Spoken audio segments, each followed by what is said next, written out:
시간 우리에게 주시는 하나님의 말씀은 로마서 8장 31절에서부터 34절까지입니다. 제가 받들어 읽겠습니다.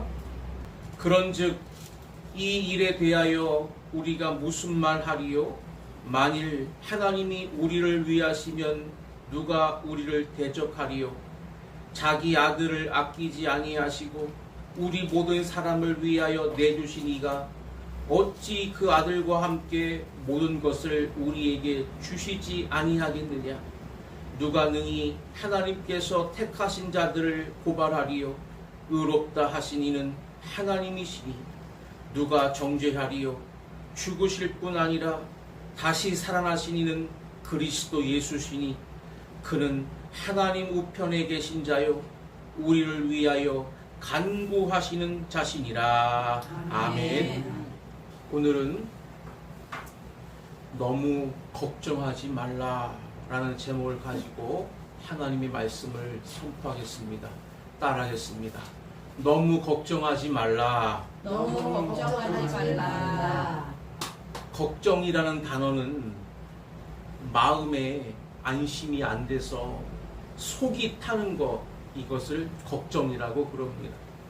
비슷한 말로 근심, 염려 다 같은 부류의 단어입니다. 문제는 우리 인생은 걱정이 많다는 겁니다. 사람들마다 별별 가지의 많은 걱정이 있습니다.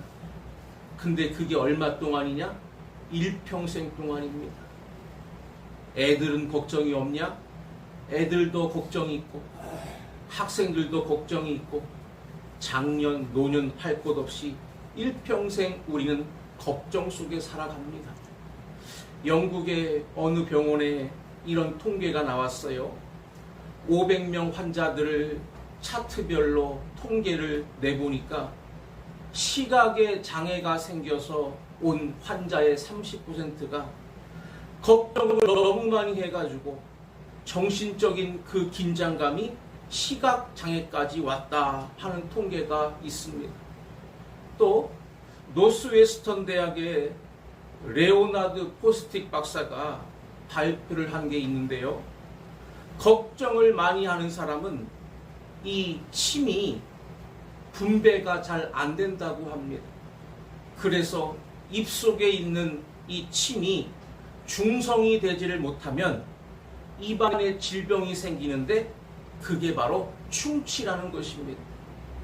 그래서 일평생 깨끗한 이를 가지고 살으려면 걱정을 잘 극복해야 된다는 것입니다. 이게 안 되는 사람은 그냥 몽땅 이가 나갈 수가 있습니다. 또 21개 대학의 대학생들 5,000명을 대상으로 조사해가지고 나온 통계 중에 하나가 걱정을 많이 하는 학생이 오히려 성적이 떨어지더라는 것입니다. 우리가 공부를 더 잘하고 좋은 성적 받으려고 걱정하는데 걱정만 계속 많이 하는 사람 성적 떨어지더라는 것입니다.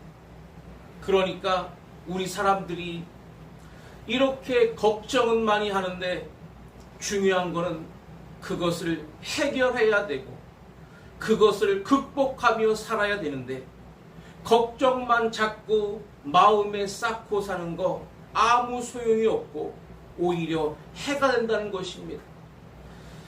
도대체 사람들이 뭘 그렇게 많이 걱정하고 사는지 월터 언더우드라고 하는 분이 하나님 내 영혼이 아파요 라는 책에 그 통계를 썼어요. 도대체 사람들이 걱정하는 내용들이 뭐냐 보니까 그 중에 40%가 미래에 일어날지 모를 문제를 지금 걱정하고 있다는 것입니다. 현재 일어나지 않았습니다. 앞으로 이럴지 몰라 하는 걱정이 40%가 된대요. 그리고 이미 지나간 문제, 이미 결정이 돼서 어떻게 할 수가 없는 문제인데 이걸 또 여전히 걱정하고 있는 게 30%가 된다고 합니다. 그러니까 벌써 70%는 현재 우리 문제가 아니다 그 말이지요. 그리고 사람들이 또 많이 걱정하는 게 있는데 12%가 자기 병에 대한 걱정이 그렇게 많다는 거예요. 12%가 병 생기는 문제 때문에 그렇게 걱정을 하는 것입니다.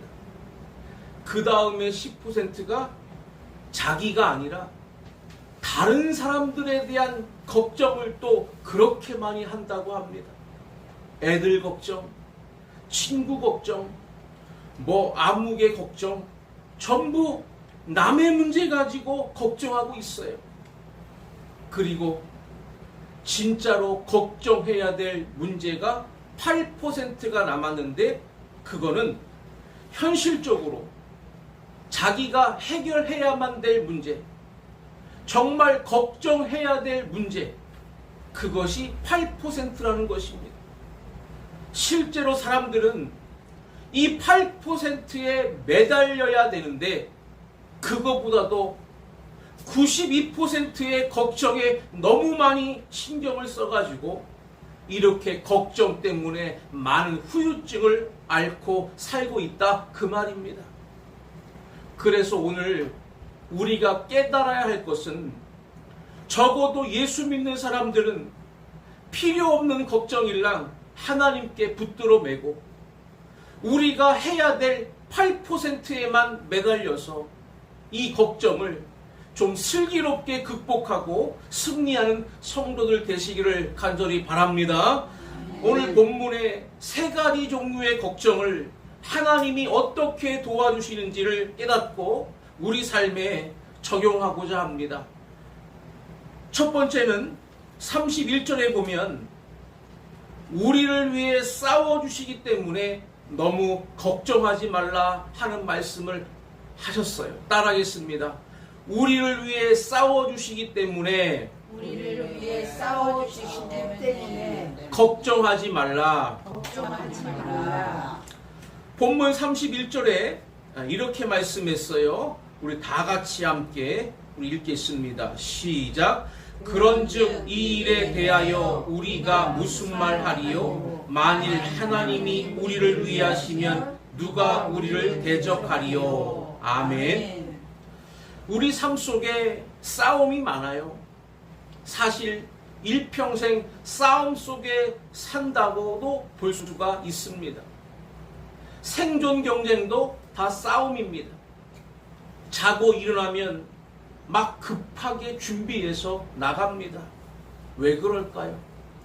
직장 가서 남보다 더 열심히 일하고 인정받아서 승진도 진급도 해야 하고 또 열심히 나가서 장사해서 남보다 좀 더 많이 팔고 좀 더 잘 살고 싶어서 학생들 학교 가서 열심히 공부해서 남들보다 더 좋은 성적 받아가지고 좋은 대학 가고 좋은 직장 가고 싶어서 아침부터 온 식구들이 막 벌떼처럼 일어나서 나가는 이유는 다 생존 경쟁의 싸움에서 지기 싫어서 그러는 것입니다. 뿐만 아니라 사람들은 또 대인관계에 싸움이 많아요. 감정 싸움부터 또 무력 싸움, 또 무력 싸움이 이게 커지면 국가 간의 경쟁도 일어납니다. 전부 의견 충돌로 인해서 싸움이 그냥 끊이지를 않습니다. 그런데 또 보이지 않는 싸움이 있어요. 영적 싸움입니다. 내 마음에 선과 악의 싸움이 있고 성령을 내 안에 모셨어도 또 악령이 가만 안 놔두고 이렇게 영적인 갈등의 싸움이 있어요. 그런데 이 모든 것이 다 하나님 안에서 해결될 수 있는 길이 있음을 믿으시기를 바랍니다. 하나님이 우리를 위하시면 누가 우리를 대적하겠느냐? 우리는 생존 경쟁 안 할 수는 없지만 너무나 지나치게 걱정한다 그 말입니다. 우리가 먹고 사는 문제도 하나님의 도움을 받으시기를 바랍니다. 성경 신명기 8장 18절에 보니까 내 하나님 여호와를 기억하라. 그가 내게 재물 얻을 능력을 주셨음이라 그랬습니다. 여러분, 이 만물이 다 하나님의 것입니다. 우리가 걱정하고 우리가 사람의 잘못된 방법으로 취득하려고 한다고 재물을 얻는 게 아니다 그 말입니다. 오히려 우리를 해치는 것입니다. 그러므로 하나님께 맡기고 하나님의 방법을 좀 찾아야 됩니다.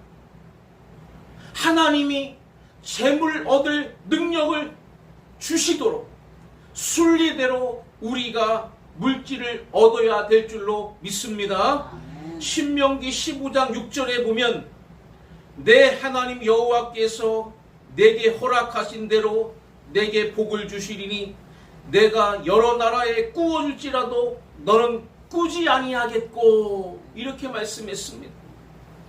하나님의 사람들에게 하나님은 귀하게 일을 시키시기 위해서 꾸어줄 수 있는 힘을 주신다는 거예요. 꾸지 않도록 하시겠다는 것입니다. 우리는 그걸 믿어야 될 줄로 믿습니다. 우리가 머리 터지게 경쟁하고 싸우고 트릭을 쓴다고 되는 게 아니다 그 말입니다. 좀 한 발짝 뒤로 물러서서 하나님께 도움을 청하고 좀 더 온전한 물질이 되도록 좀 더 승리를 거둘 수 있는 제대로 된 길을 걸어가도록 우리의 삶을 하나님께 온전히 맡기시기를 바랍니다. 또한 우리는 요즘 세계에서 일어나고 있는 러시아 우크라이나 전쟁, 이스라엘 하마스 전쟁을 보면서 전쟁의 위기를 사람들이 얼마나 많이 느끼는지 모릅니다. 전쟁이 어떤 것인지 TV를 통해서 생방송으로 보고 있잖아요. 저 북한이 핵미사일로 우리 대한민국을 공격하면 어떡하나 하는 걱정하시는 분들도 많이 있을 거예요. 북한과 접경에, 국경에 맞닿아 있는 지역에 있는 사람들은 얼마나 그 걱정이 태산 같겠습니까? 뭐 전쟁 난리야 없겠지만 이 전쟁도 사람이 일으키고 사람이 해결하는 게 아니고 하나님께 속한 것임을 믿으시기를 바랍니다. 사무엘상 17장 47절에 그랬어요. 또 여호와의 구원하심이 칼과 창에 있지 아니함을. 우리가 전쟁을 잘 준비해 놨다고, 뭐 무기를 많이 비축해 놨다고, 북한이 전쟁을 준비해 놨다고 누가 이기고 지는 게 아니라는 거예요. 이 무리에게 알게 하리라. 전쟁은 여호와께 속한 것인즉 그가 너희를 우리 손에 넘기시리라. 아멘. 하나님의 편에 선 사람이 전쟁에도 이기는 것이고 하나님을 대적하는 자 하나님이 그들을 치실 것이라고 말씀했습니다. 그러므로 너무 걱정하지 마시기를 바랍니다. 또한 영적 싸움도 마찬가지로 우리 힘으로 사탄 못 이깁니다.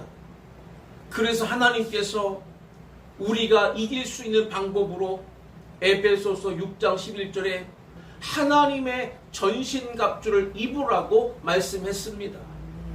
하나님의 방법대로 우리가 영적인 무장을 하면 하나님의 성령이 사탄을 이기시고 우리로 하여금 악에서 건져 주실 줄로 믿습니다. 그래서 우리의 싸움의 대상은 이런 육적인 방법이 아니라는 것입니다. 에베소서 6장 12절과 13절에 분명히 이렇게 말씀했습니다. 우리의 씨름은 혈과 육을 상대하는 것이 아니요 통치자들과 권세들과 이 어둠의 세상 주관자들과 하늘에 있는 악의 영들을 상대함이라. 그런데 어떻게 우리 머리로 되겠습니까? 그러므로 하나님의 전신갑주를 취하라. 이는 악한 날에 너희가 능히 대적하고 모든 일을 행한 후에 서기 위함이라. 아멘. 최후의 승리는 하나님의 전신갑주를 입고 영분별하고 하나님의 방법으로 싸우는 자에게 승리를 주시는 줄로 믿습니다. 열왕기하 6장을 보니까요, 아주 재미있는 사건이 하나 나옵니다. 열왕기하 6장에 아람 나라의 왕이 이스라엘 나라를 치려고 작전을 세우고 공격을 하면 번번이 이스라엘이 다 알고 미리 대비를 하는 바람에 아람 나라가 계속 지는 거예요. 한두 번이 아니에요. 참 이상하다. 우리가 이렇게 비밀 작전을 세우고 공격을 하는데 어떻게 이스라엘이 알고 미리 다 대비를 할 수 있는가? 그래서 알고 보니까 북이스라엘에는 엘리사라고 하는 선지자가 있는데 하나님이 전부 이 엘리사라고 하는 이 사람을 통해서 다 알려주는 거예요. 그래서 엘리사가 그 비밀 작전을 꿰뚫고 이스라엘 왕에게 알려주면 이스라엘이 다 대비를 해가지고 아람이 이길 수가 없었다, 그 말입니다. 그래서 아람 나라 왕이 작정하고 이번에는 내가 엘리사를 잡아야 되겠다, 그래가지고 작전을 세우고 엘리사가 있는 성읍을 완전히 병력으로 다 둘러싸 버렸습니다. 그 엘리사 한 사람 잡으려고 대대적으로 병력을 일으켜가지고 그 성읍 전체를 포위해 버렸습니다. 엘리사의 사환이 일어나서 나가보니까 지금 야단났어요. 왜? 그 성읍이 다 적군에 의해 포위가 됐고 지금 우리들은 죽을 참이에요. 그래서 호들갑을 떨면서 엘리사를 부르니까 엘리사가 뭐라고 하냐면 열왕기하 6장 16절에 두려워하지 말라. 우리와 함께한 자가 그들과 함께한 자보다 많으니라. 이렇게 말씀했습니다. 지금 엘리사의 사환이 보니까 우리 편은 지금 단 둘밖에 없는데 우리 편이 더 많다는 거예요. 무슨 말입니까? 그러니까 봐라, 하나님 앞에 기도하기를 17절에 여호와여 그의 눈을 열어서 보게 하옵소서. 그랬더니 엘리사의 사환이 영안이 확 열리니까 뭐가 보이느냐? 그 청년의 눈을 여심해 그가 보니 불말과 불병거가 산에 가득하여 엘리사를 둘렀더라 그랬습니다. 적군들은 성읍을 둘러싸고 있는데 하나님의 불말과 불병거들은 아예 산 전체를 둘러싸고 있더라는 것입니다. 누가 포위를 당했어요? 오히려 하나님의 군대에 의해서 저 아람 나라의 군사들이 포위를 당한 것입니다. 누가 이겼겠습니까? 우리가 생존 경쟁의 싸움도, 사람들 간의 싸움도, 국가 간의 싸움도, 영적인 사탄과의 싸움도 다 하나님의 손안에 있는 줄로 믿으시기를 바랍니다. 하나님과 동행하고 하나님이 도우시는 그 영적인 능력을 볼 줄 아는 사람이 이기는 줄로 믿습니다. 그러므로 시편 118편 6절에 보면 여호와는 내 편이시라 내가 두려워하지 아니하니니 사람이 내게 어찌할까. 하나님이 지금 내 편이신데 누가 나에게 대항할 사람이 있겠냐 그 말이에요. 이런 믿음을 가지고 당당하게 살아갈 수 있는 저와 여러분들 되시기를 주의 이름으로 간절히 축원합니다. 두 번째는 32절에 보면 우리를 위해 모든 것을 주시기 때문에 너무 걱정하지 말라 이렇게 말씀했습니다. 따라하겠습니다. 우리를 위해 모든 것을 주시기 때문에 우리를 위해 모든 것을 주시기 때문에 너무 걱정하지 말라. 너무 걱정하지 말라. 32절을 우리 다 같이 함께 읽겠습니다. 시작. 자기 아들을 아끼지 아니하시고 우리 모든 사람을 위하여 내주신 이가 어찌 그 아들과 함께 모든 것을 우리에게 주시지 아니하겠느냐. 아멘.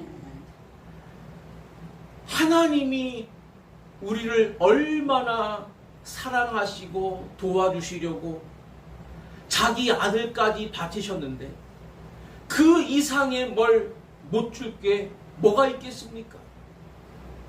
아들까지 우리를 위해 내주신 이가 하나님이신데 우리가 필요하고 우리가 달라고 하는데 뭘 못 주실 게 있겠습니까?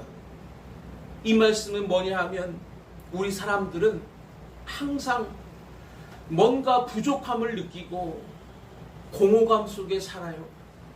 있는데도 없는 것 같아요. 먹어도 또 먹어야 되고 입어도 또 입어야 되고 가져도 또 가져야 되고 사람은요 만족이 없어요. 우리 사람의 정신 속에는 이런 공허감이 가득합니다. 그래서 자기의 행복을 모르고 늘 불행하다고 생각합니다. 이런 증상이 있어요. empty nest 신드롬이라고 하는 증상인데요. 이게 심리학적인 그 증상 용어입니다. 이걸 우리말로 바꾸면 빈둥지 증후군이라고 그래요. 이거는 중년 여성들에게 나타나는 심리적인 증상이라고 합니다. 중년 여성들이 이제 자녀들에게 온갖 정성을 기울여서 아이들을 키우느라고 정신없이 살았는데 어느 날부터 애들이 떠나가는 거예요. 집이 텅 벼요. 이게 빈둥지예요. 그러면서 자신의 몸은 이제 늙어서 폐경기가 왔어요. 그러면 지금까지 막 열심히 살아왔던 목표가 어느 순간부터 내가 도대체 왜 이렇게 열심히 살았는지를 모르는 것입니다. 앞으로 나는 어떻게 살아야 될런지 방향이 안 정해지는 것입니다. 그러면서 자기 속에 바로 이러한 공허감에 휩싸이기 시작하고 방향을 제대로 못 잡으면 깊이 병이 생기는 것입니다. 그래서 문을 닫아버리고 자기 속에서 혼자 그냥 끙끙대며 괴로워한다 그 말입니다. 그게 바로 뭐냐? 우울증이라는 거예요. 이러한 빈둥지 증후군이 그 속을 모르는 사람 입장에서 볼 때는 너무 고급스러운 병을 앓고 있는 것 같은데 그 나름대로는 그게 심각한 것입니다. 왜냐하면 목표의식을 잃어버렸기 때문에. 칼 융 박사는 바로 이것을 미드라이프 크리시스라고 이렇게 표현했어요. 중년의 위기. 이게요 아무것도 아닌 것 같은데 그 당사자에게는 위기라는 거예요. 위기. 여러분, 우리 사람에게는 이러한 공허감이 있어가지고 이걸 극복을 못하면 남이 이해할 수 없는 세계로 깊이 빠져드는 것입니다.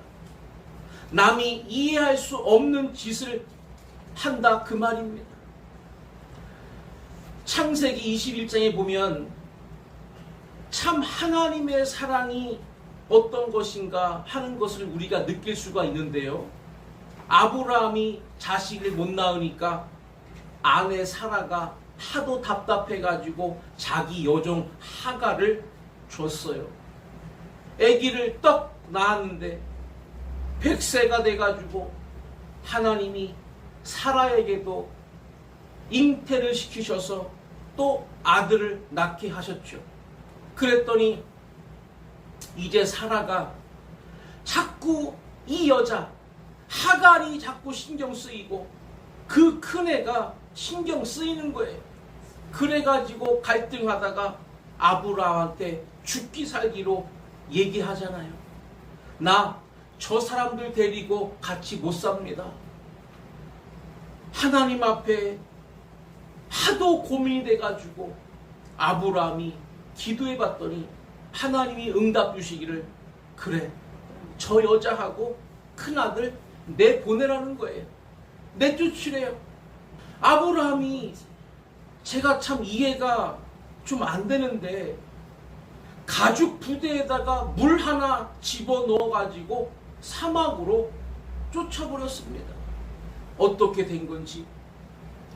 그런데 그 사람도 죽을 수밖에 없지 않습니까? 지금 애가 다 큰 것도 장성한 것도 아니고 하갈이 그 여자가 무슨 능력이 있는 것도 아니고 광야로 쫓겨나가 가지고 그들이 물이 다 떨어지니까 죽을 것 같잖아요. 그래가지고 둘이서 멀찍이 서로 앉아서 쳐다보며 넋두리 하면서 눈물만 흘리고 있는 거예요. 그때 하나님이 나타났습니다. 그러면서 뭐라고 말씀하냐면 두려워하지 마라. 내가 저 아들을 앞으로 큰 민족을 만들어 줄 거다. 그리고 너희들에게 살 길을 열어줄게. 그리고 눈을 밝히시니까 샘물이 보여가지고 그거 먹고 힘내가지고 정말로 이삭보다도 더 큰 민족을 이루고 이삭의 후손보다도 더 먼저 왕조가 생기고 그래서 중동 지방의 대부분이 지금 그 이스마엘의 자손들입니다. 여기서 우리가 깨달을 수 있는 게 무엇일까요? 하나님은 당신의 일을 시킬 선민들도 사랑하지만 모든 사람에게도 사랑을 주고 계시다는 것입니다. 하나님 사랑에는 예외가 없다는 거예요. 하물며 하나님께서 쓰시고자 하시는 사람을 더 사랑하지 않겠냐 그 말입니다. 믿으시기를 바랍니다. 괜히 인간적인 공허감에 스스로 방황하지 마시고 하나님의 사랑을 믿고 하나님께 매어 달리시기를 바랍니다. 시편 84편 4절에서부터 7절에 하나님이 이렇게 약속했습니다. 주의 집에 사는 자들은 복이 있나니 그들이 항상 주를 찬송하리이다. 주께 힘을 얻고 그 마음에 시온의 대로가 있는 자는 복이 있나이다. 그들이 눈물 골짜기로 지나갈 때에 그곳에 많은 샘이 있을 것이며 이른 비가 복을 채워주나이다. 그들은 힘을 얻고 더 얻어 나아가 시온에서 하나님 앞에 각기 나타나리이다. 아멘. 하나님의 집에 사는 자, 하나님을 경외하고 하나님을 모신 사람은 주님이 힘을 주시고 그 마음에 대로를 열게 해주시고 그가 눈물 골짜기를 지나간다 할지라도 그 속에서 많은 샘을 보여줄 것이고 이른 비를 내려서 그들의 갈급함을 채워줄 것이고 그들이 힘을 얻고 더 얻어서 결국은 시온에 도착하게 하신다고 이렇게 약속해 주셨습니다. 이것이 하나님이 우리를 책임지고 계신 뭐든 필요한 것을 다 채워주시겠다고 하는 약속의 말씀인 줄로 믿고 주님과 함께 동행하며 걸어가시기를 바랍니다. 마지막 세 번째는 33절과 34절에 보면 우리를 위해 대속하시고 중보하시기 때문에 너무 걱정하지 말라고 말씀했습니다. 따라하겠습니다. 우리를 위해 대속하시고 우리를 위해 대속하시고 중보하시기 때문에 중보하시기 때문에 너무 걱정하지 말라. 너무 걱정하지 말라. 그러면 우리 사람이 뭘 걱정하느냐? 우리 사람에게는 죄의식이 있어요. 오늘 본문 33절과 34절을 보니까 우리 다 같이 함께 읽겠습니다. 시작.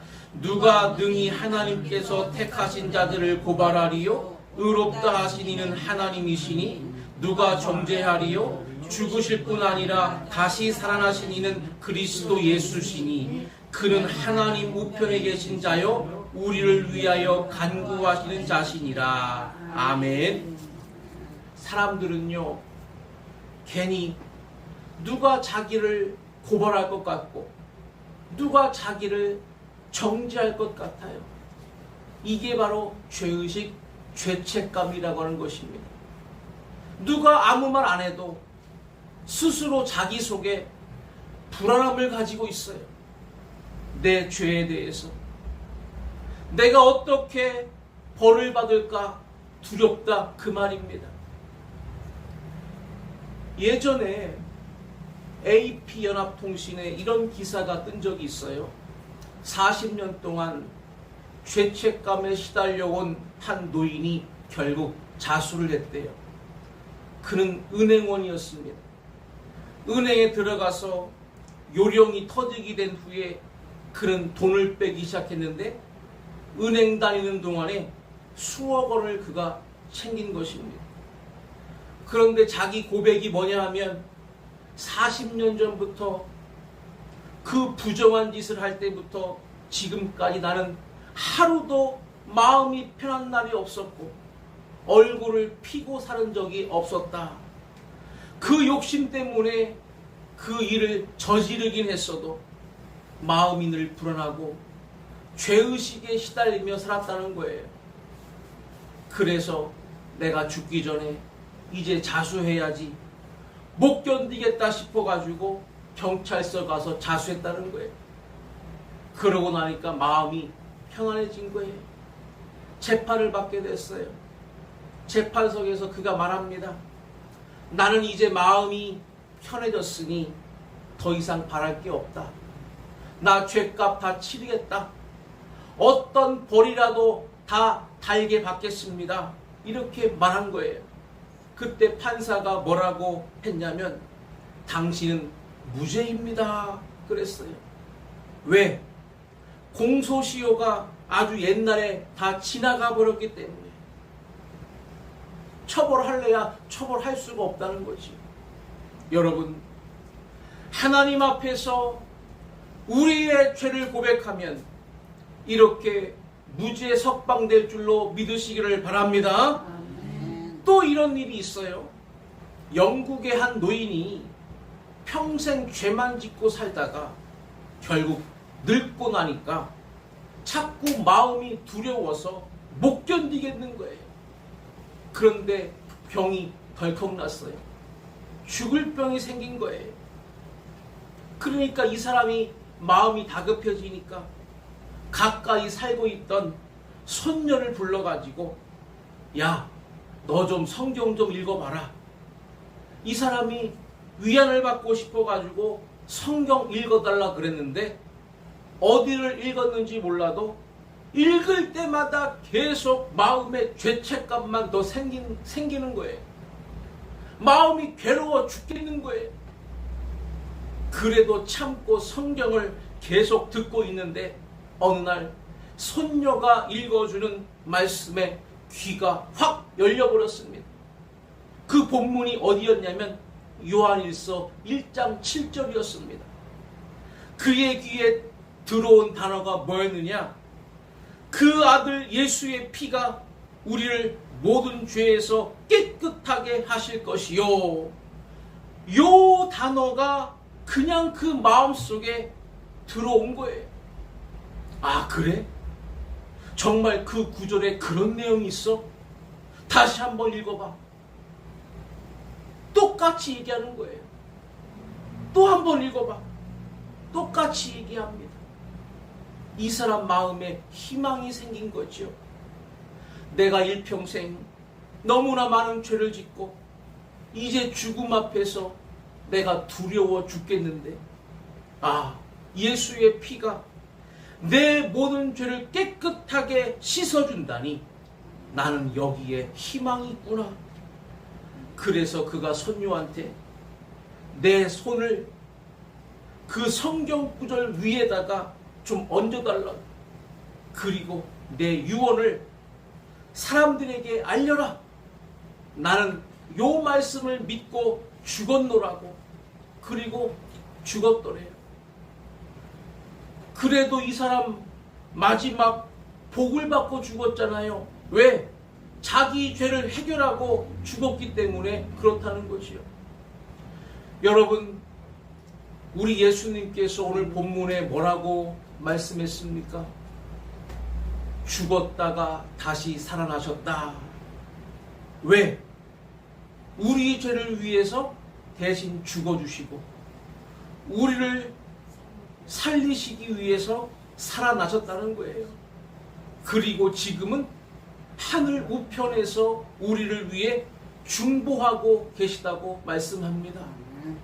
우리가 아무리 많은 죄를 지었을지라도 하나님 앞에, 하나님, 이 사람이 내 피를 믿고 죄를 씻었으니 용서해 주십시오 하고 기도하고 계시다는 거예요. 그런데 왜 죄책감에 시달리냐? 그 말입니다. 적어도 하나님 믿는 사람들은, 예수를 믿는 사람들은 이 문제를 극복해야 될 줄로 믿습니다. 이제 말씀 마칩니다. 이제 우리는 우리의 삶 속에서 이렇게 어떤 근심과 걱정이 많은지를 깨달았습니다.